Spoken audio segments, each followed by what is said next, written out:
digging the music. What? Okay, I use Epidemic Sound. I love them for all kinds of things. This room is a disaster still. Forgive me. I'll get to that in a minute.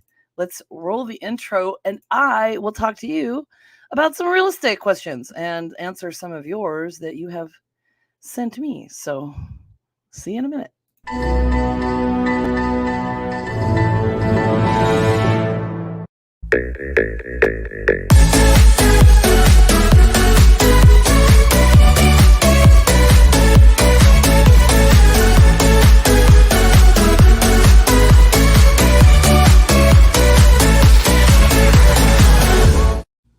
Boom!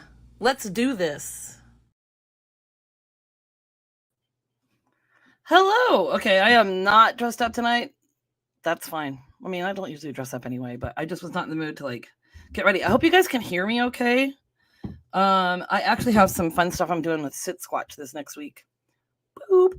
So let's talk about real estate questions. And I was thinking about this because I thought, okay, well, I am a realtor. I don't do as much real estate content on this channel or this platform, but it's always fun to answer questions. I've got some good questions from people. Hey, Dad, I'm in the middle of Candor with Katy. I'll call you back. Bye, Dad. It's supposed to be on Do Not Disturb. Oh, well. Anyway, this is, I have 12 real estate questions you may not have thought people ask. Okay. So, and also the music I was playing, music track by Epidemic Sound. They are really cool because I actually was going to show you Epidemic Sound. I'm thinking it's like Spotify and I only pay like $10 a month, but I don't remember. I'll have to look it up. But it is this very simple site, and you can go in there and you can put things in like fun music, just fun music, whatever. I like instrumentals. And then it has all these things on there that you can play. And because I pay Epidemic Sound, I can use the music for free. Okay. So kind of cool. Okay. So here's the first question. Can I bring my kid or kids to view homes? Now, while most of you might think that that's not possible, yeah. Some friends don't even need to ask me. I was a teacher for a long time. I'm a kid whisperer of sorts. The only thing you need to do is set clear boundaries. And I mean, the last thing you want is a kid running loose around the house and then to get hurt. Even if they want to go, there's a playground, like a play set out back. You don't want the kids, they're going to get all excited and you don't want to go out there and get hurt, you know. That could be a good selling point for a home, though, if you do have kids. And people that value their kids' opinions, they would want them to come along, you know. All right, next question. Can I bring my dog or dogs to the showing? So, of course, this doesn't include assistance dogs, but typically no, because there are many factors why you should not have a dog at home viewings. They could damage the property. They could act aggressively. The sellers might have allergies to certain pets, and this could cause an issue. Some pets shed a lot. Gosh, just as sellers should find a solution for their pets in their home. So that's one of the things. Sometimes sellers will have pets in the home when realtors are coming through, which highly stresses me out. Sometimes the pets are highly stressed out about this. So you should actually take your dog with you or arrange it to go somewhere or something for the day when you know you're having showings. Okay. People that are viewing homes should do the same. So even if you're traveling, let's say you're traveling with your dog, find a place. My suggestion would be the most suitable thing would be like an Airbnb with a yard, you know, get there a day ahead of time, get the dog acclimated. You could always bring them and leave them in the car if it wasn't hot, leave the air conditioner running, you know, something like that.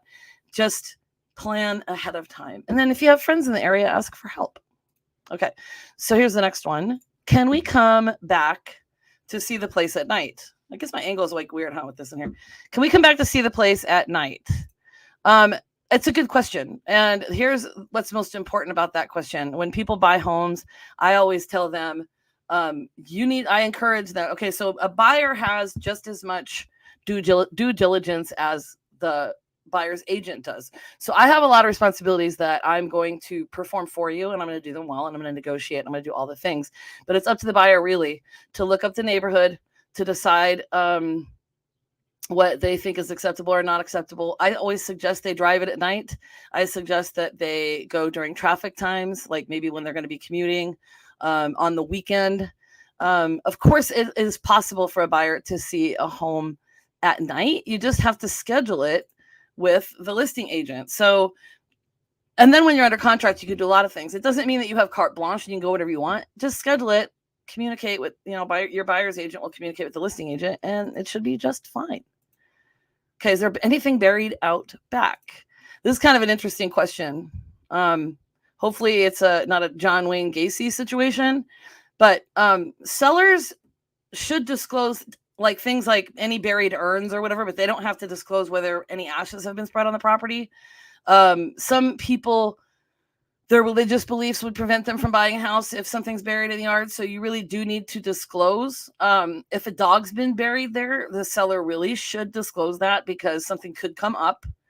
If, say, somebody wants to, plant a garden or something, and they got the big surprise, they got dog bones back there. So according to Arizona law, I've got little notes here, a seller in Arizona is required to disclose material information about the property that the seller actually and personally knows of, and that affects the value and desirability of the property. So basically, if it's going to negatively affect the value of the property, it needs to be disclosed. Okay. Then some people ask, are any of the house items or yard items for sale? Now, sometimes that does happen, believe it or not. This is asked quite often. And usually a seller will disclose what they are selling or what they are leaving on the property, okay? They can specify what's being sold and list them, or post photos in the listing that's separate. At times, they're sold separately. A lot of the times, as far as lending is concerned, personal property cannot be included as additional security. So sometimes it's basically the seller's giving it away, and it's a separate bill of sale. I've even done that for $1, but this would be more common in like Airbnb places where they sell it, with all the furniture in it. Okay, next question. Can we sue the previous owners if we end up not liking the neighborhood? Good question, huh? I kind of thought that was funny at first until I kind of really started thinking about some of the answers, okay? So just as I said with the things being buried in the backyard, a seller must disclose problems that might affect a purchaser's willingness to buy a home or the amount the buyer is willing to pay. Okay, so this also includes you don't want to live next door to a crazy neighbor any longer, but the seller has a duty to disclose all material facts that would affect a buyer's decision to purchase this home. And this would also be bad reputation of a seller's neighbor. So if they're too loud, or they're always parking in your lawn or something like that, you have to disclose that. Well, you should, and you could get sued. Okay, so sellers must disclose if you're aware of past, present, pending, or any threatened lawsuits, if they are aware of a noise nuisance or other problems from sources such as, but not limited to, the following, which would be neighbors, and any past or present known material facts or other significant items affecting the value or desirability of the property, not otherwise disclosed to the buyer. Okay. So, like I said, hopefully it's not a John Wayne Gacy situation where there's a lot of dead bodies in the backyard. Okay. After I get through these, I'm going to answer your questions, by the way. Can we move in before it closes? I mean, kind of no and yes. No, not just because you want to move in, but you can with the pre-closing, or a seller can stay with the post-closing possession agreement. So a buyer is not allowed to occupy a property by a non-owner without obtaining the express authorization or instruction from the owner, and in addition, advises his or her client to seek advice regarding the risks involved. So they always tell you that, seek counsel or whatever, okay? A pre-possession would allow the buyer to move in before closing, and a post-possession would allow a seller to stay after the sale. And there's a lot of really specific language that you have to use because there's a lot of liability involved. So it's not something I like to do, but we've done it a lot. And I've particularly done it with contingencies where someone has to sell their house in order to buy one. And sometimes they can stay a few extra days. So there's just a lot of paperwork involved just to protect everybody. And, because like, what if there's a fire or something while they're in there? They don't own the house anymore. So here's the next one. A lot of people ask this, believe it or not. Can I take measurements or do some remodels before the house closes? Remodels, I don't know why you'd want to take that risk, but you can take measurements while you're at the house, but it's best to do it after you're under contract. So you think about, most showings are 15 to 30 minutes. You can do like a basic deal. Most people have measuring capabilities on their phone. You could just do a quick thing. In Arizona, you have a 10-day inspection period, so you can get in there and get things measured. You can hire a contractor to go in if you want. Okay, but it's still, again, it has to be scheduled through the listing agent. Don't remodel anything before closing. Okay, you can consider your renovation plans and think about what you might need to spend before you're buying the property. Oh, you know what? I don't even see if I had any questions. Okay, I don't. And then maybe kind of get an idea from a contractor or something, because that might affect your willingness to buy the property if you think it's going to cost too much. And sometimes you can, take pictures and send them to a guy too. Most sellers won't be interested in doing a renovation for you prior to closing. So that will be something that you consider. And like, maybe I have to do all this work, so maybe you can negotiate the price of the house better. If that makes sense, I hope. So it's kind of funny. Can we use the bathrooms, tubs, swimming pools, or beds? Okay. So people use the bathroom a lot. I'll talk about that in a minute. Okay. Usually when you're touring homes, sellers are reasonable and they know people have to use the restroom. Hopefully it's not, the restroom. And, but if you really have to use that type of restroom, you really should find a public bathroom or gas station or something. Swimming, no, not a good idea. No. If you were a seller, would you allow that? Because that's a huge liability as well. Staying the night, no, unless it's been used as a vacation home like Airbnb or VRBO. I don't like saying Verbo, sorry.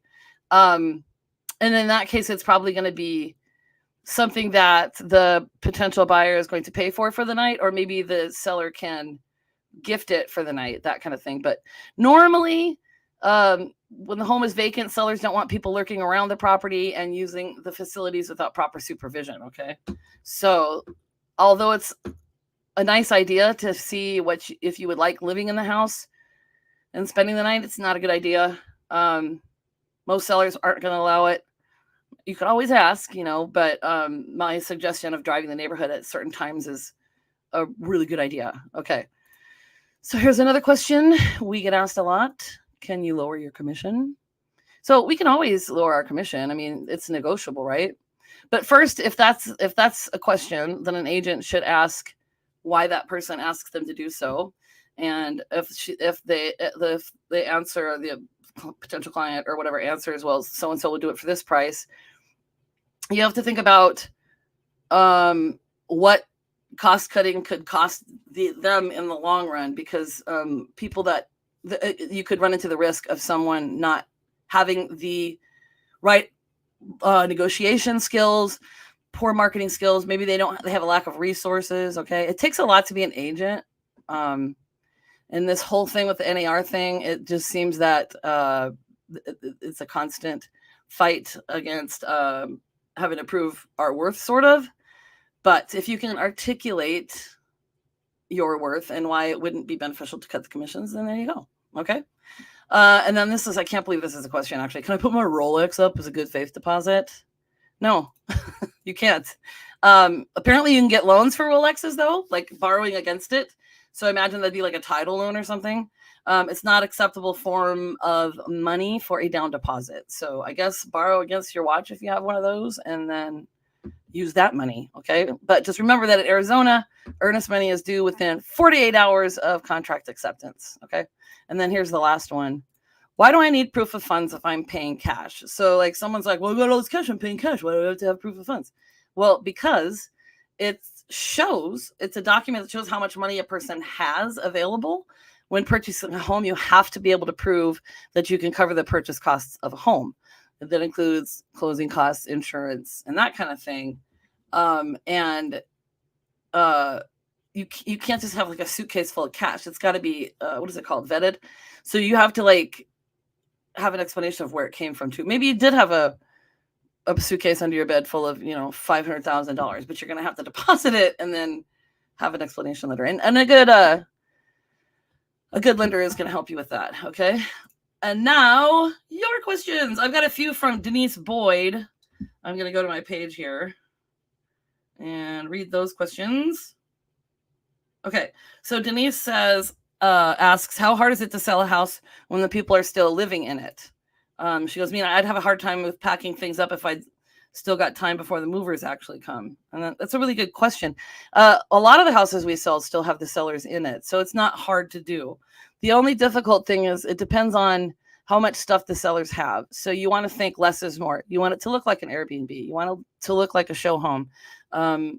As little, like, you want to remove pictures and things like that. So it's entirely possible, and it happens more often than not, to live in a house and sell it, especially, like I said, if you're having to sell your house to buy another one. So that's really not a big deal. It's just going through the house and deciding what should stay and what should be hidden. And it's perfectly acceptable to put a lot of stuff in your garage. I know people don't like to do that, and they think, oh, but a lot of people understand that, and they're trying to get the house ready, and then it's easier for you to pack in the long run. Okay.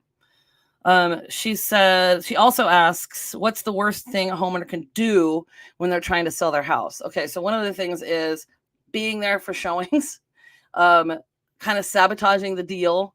Of course, walking around in your underwear there or whatever, but just kind of intruding on it and trying to communicate, saying negative things and whatever. So believe it or not, that's happened a lot where a seller's been there, and it's very awkward because buyers